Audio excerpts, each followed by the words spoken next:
Hello and good morning student, welcome to online class. बेटा social science में हम लोग नेक्स्ट चैप्टर देख रहे हैं यहाँ पे ज्योग्राफी का। ठीक है, इससे पहले जो आपने लास्ट जो चैप्टर देखे हमने अर्थशास्त्र का, अभी आप जो देख रहे हैं हम लोग भूगोल का जो चैप्टर जो है आपका भारत की जलवायु। ठीक है, तो देखिए आप ऑप्शनल जो क्वेश्चन जो दिया गया है कि हमारे देश में कौन सा मौसम नहीं होता। ठीक है, क्या दिया गया कि हमारे देश में कौन सा मौसम नहीं होता, तो है आपका सूखा का। राइट ऑप्शन क्या आएगा? सूखा का। सेकेंड नंबर जो क्वेश्चन दिया गया है, दक्षिण गोलार्ध का कितना हिस्सा जल मग्न है, तो है आपका 81%। क्या आएगा? 81%। ओके, सेकेंड पेज को देखिए अब।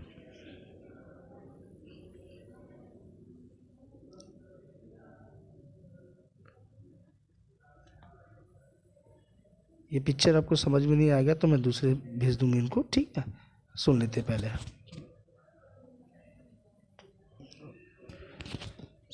थर्ड नंबर जो क्वेश्चन दिया गया यहाँ पे कि सूर्य की किरणें साल भर लंबवत कहाँ पड़ती है, मतलब लंबवत मतलब सीधे जो है वो कहाँ पर पड़ती है, तो है भूमध्य रेखा पर।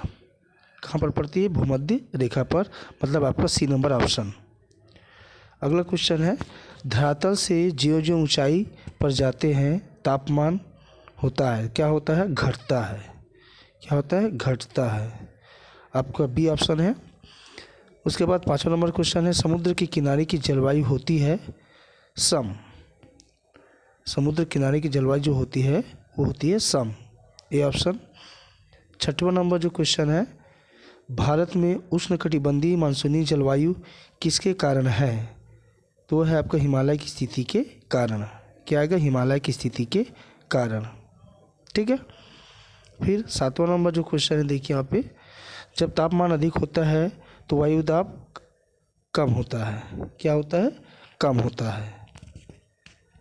आठवां नंबर क्वेश्चन है, भारत में वर्षा ऋतु कब से कब तक होती है, तो भारत में वर्षा ऋतु जो है जून से सितंबर तक होती है। नौवां नंबर क्वेश्चन देखिए यहाँ पे, मानसून शब्द मौसम से निकला है, मौसम किस भाषा का शब्द है, तो मौसम जो है वो अरबी भाषा है। क्या भाषा है? अरबी भाषा। क्वेश्चन नंबर जो 10 दिया गया है, कौन भारतीय मानसून का हिस्सा नहीं है, तो है आपका मैदानी मानसून। ठीक है, जैसे इसमें दक्षिण पश्चिम मानसून दिया है, अरब सागरी मानसून दिया है, बंगाल की खाड़ी दिया गया है, ये तीनों है, लेकिन मैदानी मानसून नहीं होता हमारे भारत में।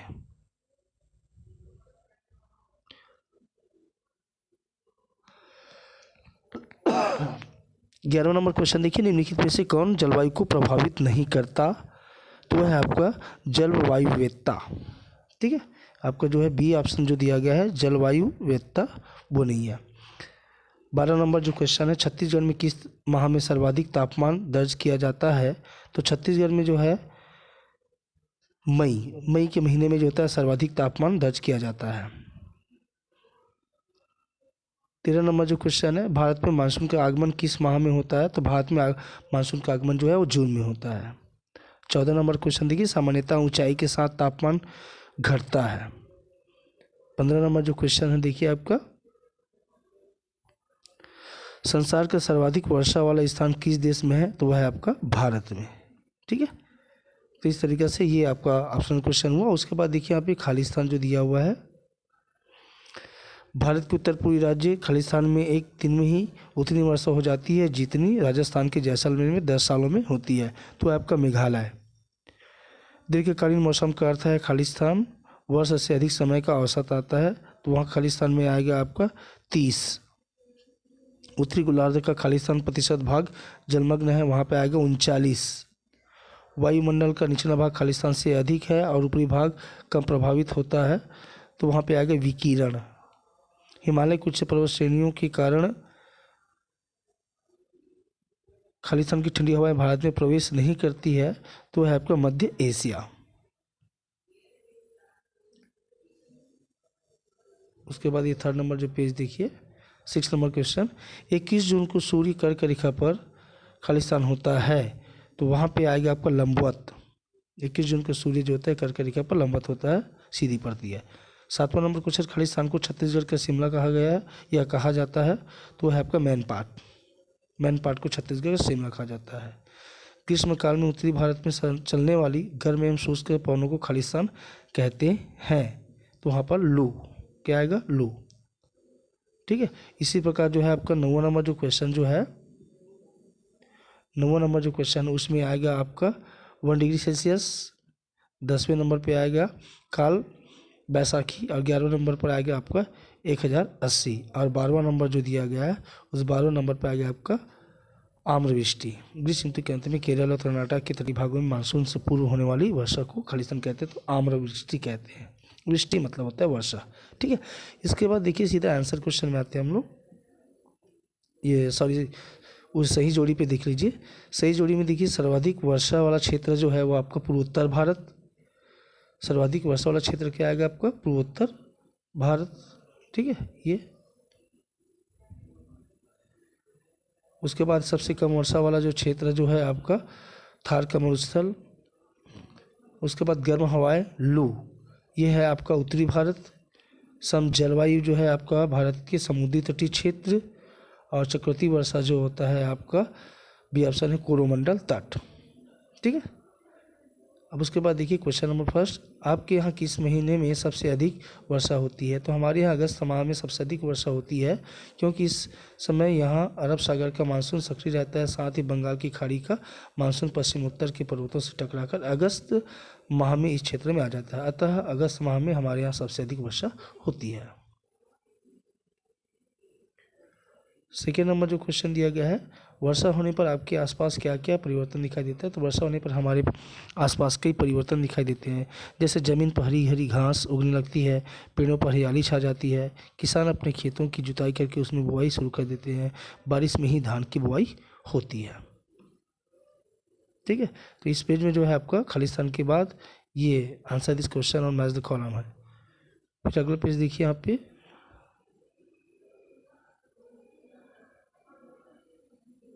ये इतने में आप समझ लेंगे। ठीक है,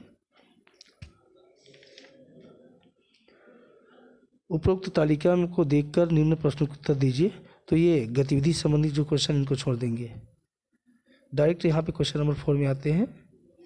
जलवायु और मुंबई के जलवायु से आप क्या समझते हैं। मौसम और जलवायु किस प्रकार भिन्न है। इंपॉर्टेंट क्वेश्चन है, इनको देख लेंगे अच्छी तरीके से। ठीक है, जलवायु से आप क्या समझते हैं, मौसम और जलवायु किस प्रकार भिन्न है। तो जलवायु शब्द से अभिप्राय किसी स्थान की दीर्घकालीन वायुमंडलीय दशाओं से है। वायुमंडलीय दशाओं में तापमान, वायुदाब, हवाएं, वर्षा, आर्द्रता एवं मेघ संबंधी तथ्य आते हैं। वायुमंडल की दशाएं जो होती है समय समय पर बदलती रहती है। अल्पकालीन परिवर्तन दशाएं मौसम कहलाती है, जो अस्थायी है, और मौसम की दीर्घकालीन औसत दशाओं से जलवायु को निर्धारण होता है। फिर देखिए आगे क्या बोला गया है कि यहाँ पे मौसम क्षणभंगुर होता है, वह परिवर्तनशील होता है। जैसे एक दिन में मौसम कई बार बदल सकता है, सुबह एक प्रकार का तो दोपहर को दूसरे प्रकार का। जलवायु इन मौसमी दशाओं का दीर्घकालीन रूप होता है। फिर क्वेश्चन नंबर 5 है, मौसम और जलवायु के तत्वों के नाम लिखिए।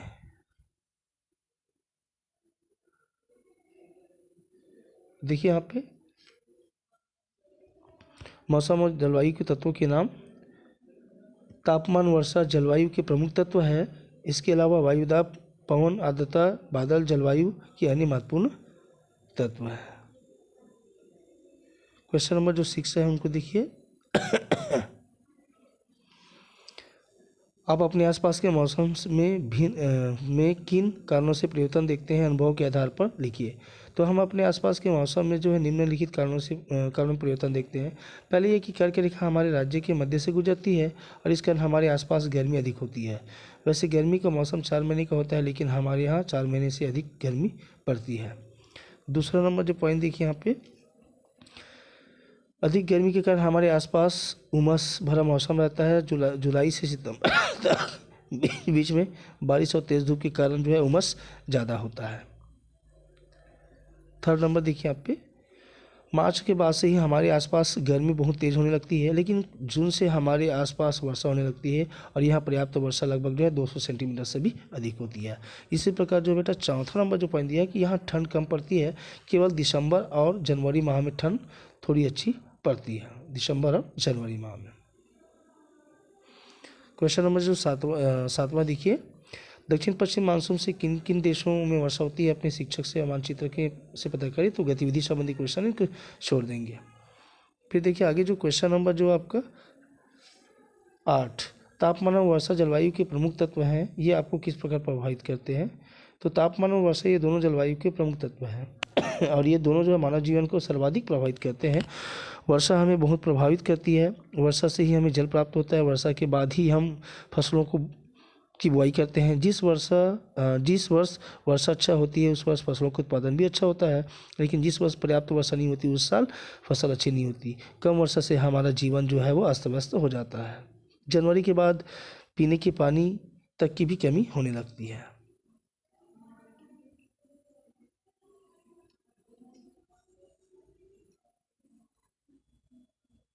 होने लगती है। इसके विपरीत कभी कभी अधिक वर्षा भी तबाही का कारण या तबाही मचा देता है या तबाही का कारण होता है। ठीक है। फिर देखिए दीर्घोत्तरीय प्रश्न में आपके अनुसार कितनी मुख्य ऋतुएं हैं? इन ऋतुओं के दौरान होने वाली जो प्राकृतिक एवं मानवीय घटनाओं का वर्णन कीजिए। इंपॉर्टेंट क्वेश्चन है, हम इसको आप अच्छी तरीके से देख लेंगे और अपनी कॉपी में लिखेंगे। ठीक है। तो हमारे अनुसार मुख्य 4 ऋतुएं होती है, ग्रीष्म ऋतु, वर्षा ऋतु, शरद ऋतु एवं शीत ऋतु। तो ऋतु कितने होते हैं? 4। ठीक है, 4 ऋतुएं होती है जिसमें आपका ग्रीष्म ऋतु है, वर्षा ऋतु है, शरद ऋतु है या मानसून की वापसी है या शीत ऋतु है। तो देखिए यहाँ पे सबसे पहले हम लोग जो देख रहे हैं यहाँ पे ग्रीष्म ऋतु, यह मार्च से प्रारंभ होकर मई के अंत तक रहती है। 21 मार्च से तापमान में लगातार जो होती वृद्धि होती है और यह 21 जून को अपने चरम पर रहता है। इस समय उत्तरी भारत में गर्म हवाएं लू चलती है जिनमें कई लोगों की मौत भी हो जाती है। फिर उसके बाद वर्षा ऋतु है, इनको अच्छी तरीके से एक्सप्लेन कर लेना, देख लेना आप। ठीक, शीत ऋतु है चौथा नंबर, और इनकी जो बाकी के आंसर जो है आपको यहाँ से मिलेगा। ठीक है।